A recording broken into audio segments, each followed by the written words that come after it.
Derrota em 2-1 para o Flamengo, que garante a eliminação no Campeonato Carioca. Não era inesperado para ninguém, verdade, mas é óbvio que a gente torce, que a gente espera que esteja errado, né? Que a gente queime a língua, por assim dizer. Bom, vamos falar um pouco de tudo isso e também, claro, analisar um pouco essa Taça Guanabara / Campeonato Carioca que acaba agora nesse sábado, dia 8 de março. Vamos nessa.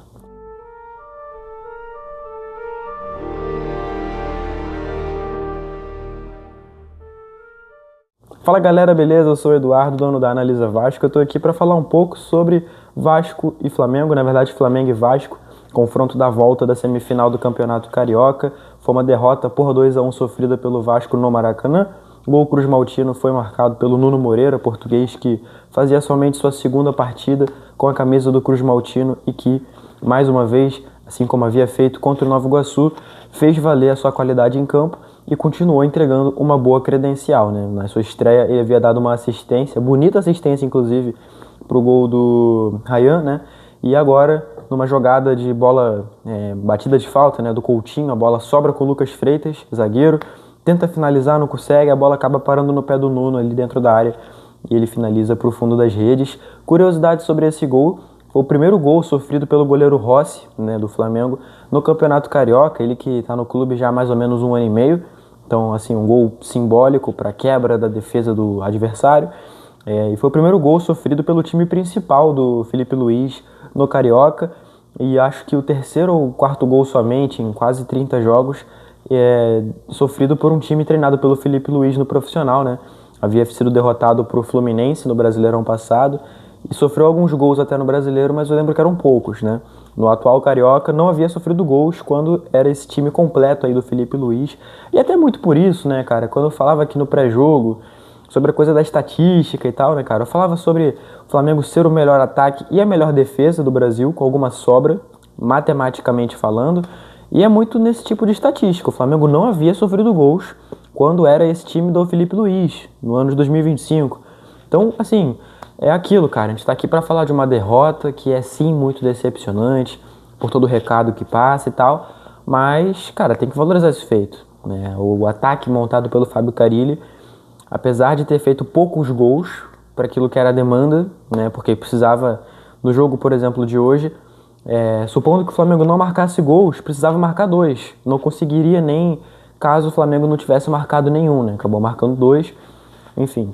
Mas fato é que furar a defesa deles é um feito importante e mostra que tem credenciais positivas para a gente olhar nesse time do Carille, né? A formação que ele optou para começar jogando, por exemplo, né, de um time mais ofensivo e tal, mostra que sim, tem coisas importantes para falar sobre esse time aí do técnico Fábio Carille. Mas assim, vamos falar do jogo em si. Primeiro tempo, como sempre, assim, o Vasco, muito bem, tanto que abre o placar, né, na partida. Esse gol aí que eu mencionei, uma cobrança de falta do Coutinho, a bola sobra no Lucas Freitas, que não consegue finalizar muito bem, a bola acaba indo parar no Nuno Moreira, que aí sim finaliza e consegue fazer o gol. Mas assim, primeiro tempo realmente muito bem, o Vasco muito intenso, conseguindo criar muito perigo para a defesa do Flamengo, porém o Flamengo superior. E aí eu volto a dizer o que eu falei no pós-jogo, do jogo da ida. Cara, esperado, não tem o que fazer, não adianta ficar dando murro em ponta de faca, ficar aqui choramingando e tal, cara. O time deles é melhor, não tem jeito. É clássico, ok, mas o time deles é melhor. Não tem pra onde correr.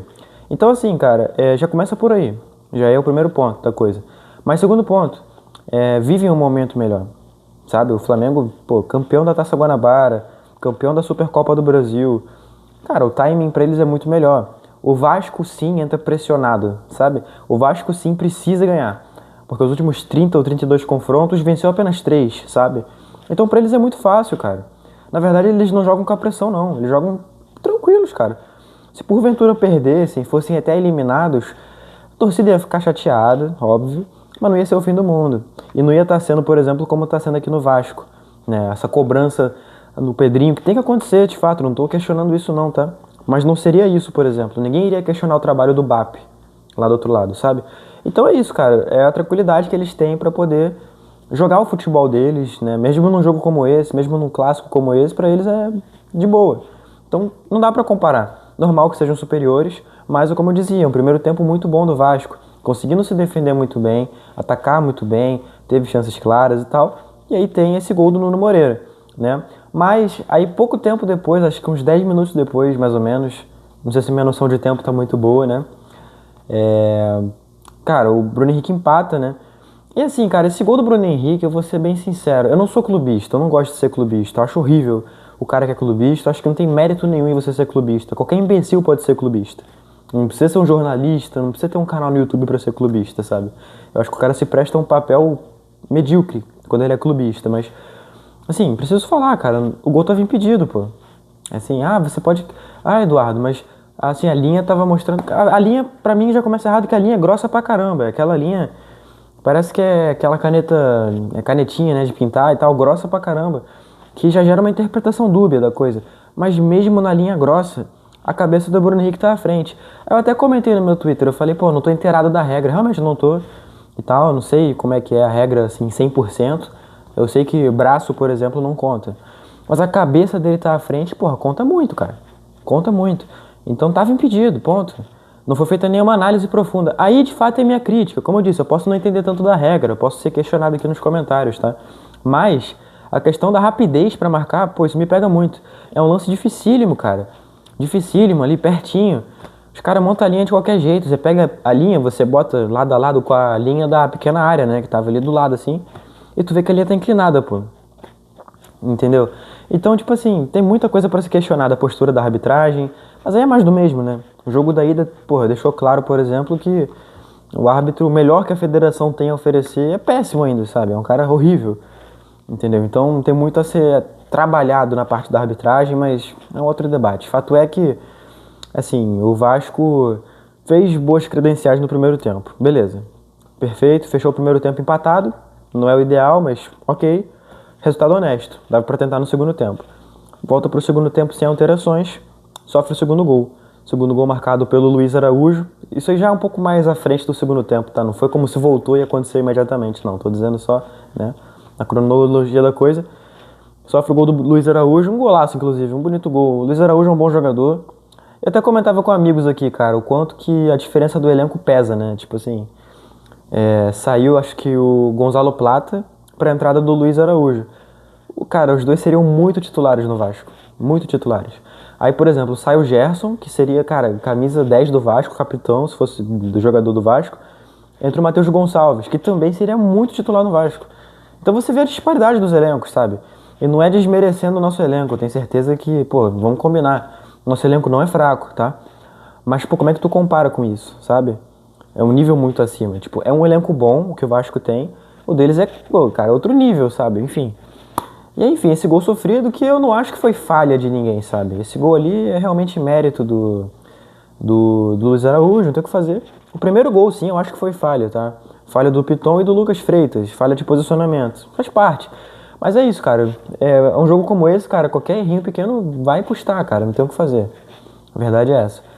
Mas enfim, cara, prendendo-se ao jogo em si, o Vasco teve muita dificuldade para conseguir recobrar, né, essa superioridade que chegou a ter em algum pequeno momento do primeiro tempo.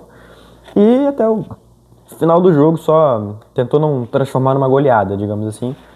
Basicamente é isso, jogou para não apanhar muito, né? Não teve como. O Flamengo, assim como no primeiro jogo, chega um momento, cara, que parece que eles entram num lapso mental tão forte que não tem como você atrapalhar o jogo deles, pô. Os caras começam a circular a bola de uma tal forma que não dá, pô.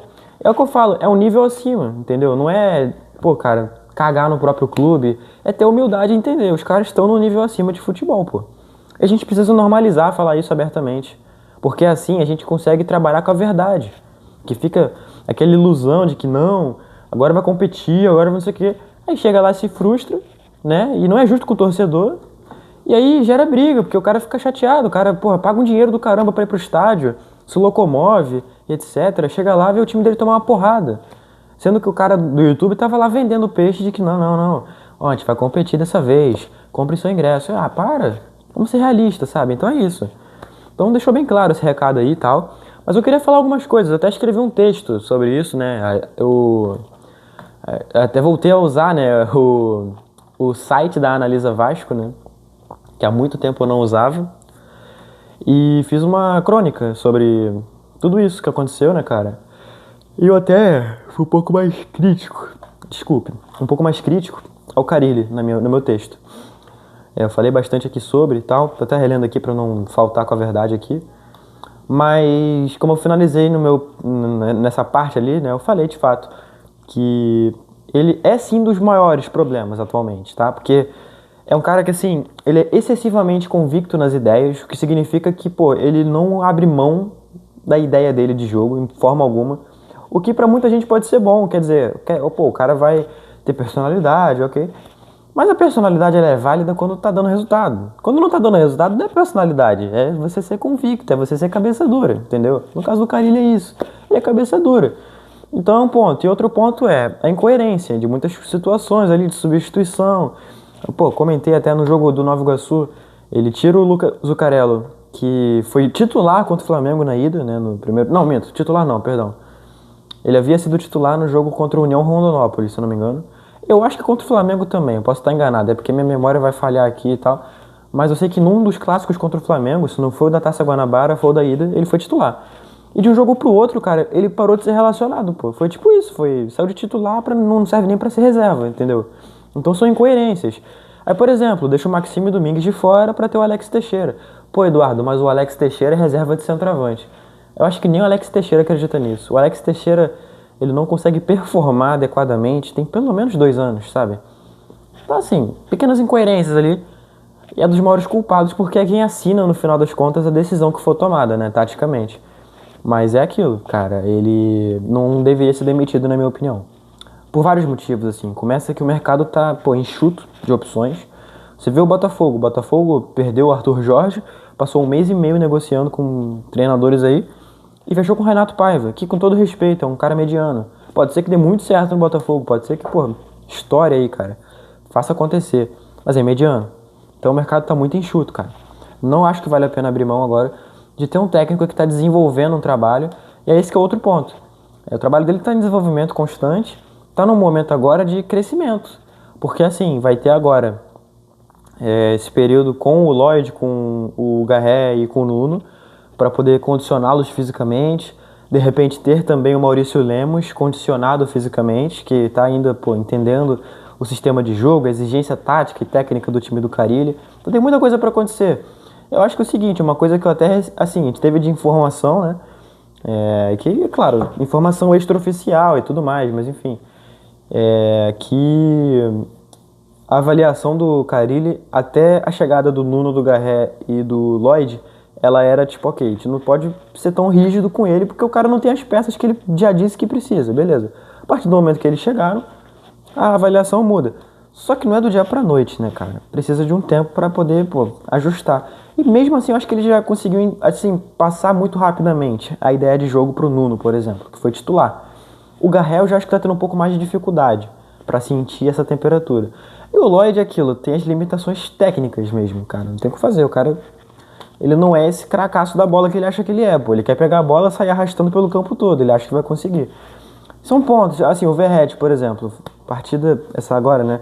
Eu ia falar ontem, né? Mas eu não sei quando que esse vídeo vai ao ar. Eu tô gravando esse vídeo na madrugada do dia 9, vai. Mas, assim, fez uma partida péssima. Partida, pô, apagada. Não conseguiu contribuir em nada.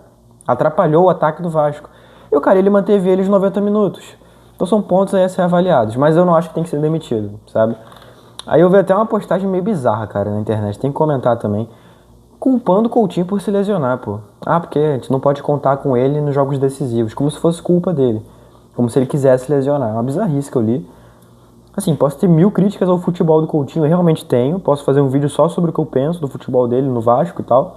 Mas, pô, reclamar de lesão, como se fosse culpa dele, eu acho bizarrice. Mas tem um cara que eu posso reclamar bem aqui de condição física, que é o Dimitri Payet, né, cara? Porque 1,5 milhão mensal pra ele ficar andando em campo. Não conseguir fazer um giro, não fazer uma coisa diferente. Não existe. Pra mim, cara, assim, eu nem sei se estenderam o contrato dele, porque houve uma informação nesse sentido, assim, sabe? Se estenderam, cara, fizeram merda, porque, sinceramente, todo respeito à pessoa Payet, que eu nunca sei aonde esse vídeo vai parar, pode ser que chegue até ele, vai. Tenho muito medo disso, porque eu não quero que ninguém se sinta desrespeitado, não é a minha intenção. Tô aqui pra falar do futebol. Mas, assim, cara, se eu fosse o cara com a caneta na mão pra decidir a coisa, eu não teria renovado com ele, se é que houve essa renovação. Eu não teria renovado com ele. Deixa o contrato dele acabar no meio do ano. Eu acho que rescindir também é meio complicado. Assim, joga o Carioca com ele, joga fase inicial da Copa do Brasil e tal. Brasileiro, se não for fazer mal, se não tiver o plano de trazer ninguém no meio do ano, assim, tão relevante, até inscreve ele e tal. Faz uma despedidazinha bacana, mas, cara, pode dispensar. O Nenê, quando foi dispensado pelo Vasco em 2023, tava entregando mais do que o Paê tá entregando agora. Curioso, né? Enfim, eu fui a favor do Nenê ir embora, inclusive, tá? Não vou ser hipócrita nem nada, mas é isso. O Nenê, quando ele foi embora em 2023, ele ganhava menos e entregava mais do que o Paê entrega hoje. Isso é um fato. Isso não é um achismo. O Nenê, ele vinha de gol em clássico, pô, no Carioca. Assistência em clássico. Gols decisivos. Ele fez um golaço contra o Trem na primeira fase da Copa do Brasil. Não sei se o pessoal lembra. Então, assim, cara, é isso. Não tem muito o que debater mais aqui, na minha opinião. Essas são as opiniões que eu tenho sobre o jogo. Assim, o Lucas Freitas, acho que vale falar que no último jogo eu falei tão bem dele. Fez uma partida péssima. Não só pela participação negativa no gol do Bruno Henrique, mas a partida como um todo muito insegura. Enfim, tem muito a se falar, a gente pode falar durante a semana, mas sobre o jogo em si eu acho que até já me alonguei mais do que eu deveria aqui. Bom, eu fico por aqui, obrigado a você que viu esse vídeo até o final, agradeço demais porque isso me ajuda muito. Vou te recomendar sempre a seguir a Analisa Vasco nas suas redes, @AnalisaCRVG por aí, aquela besteira protocolar, né, claro. E também, mais de besteira protocolar, se inscrever no canal, deixar o like, comentar, tudo isso aí ajuda o algoritmo, a você, a mim, todo mundo sai feliz, sai ganhando com essa nossa troca de favores aí, tá bom? Valeu, tamo junto e até a próxima.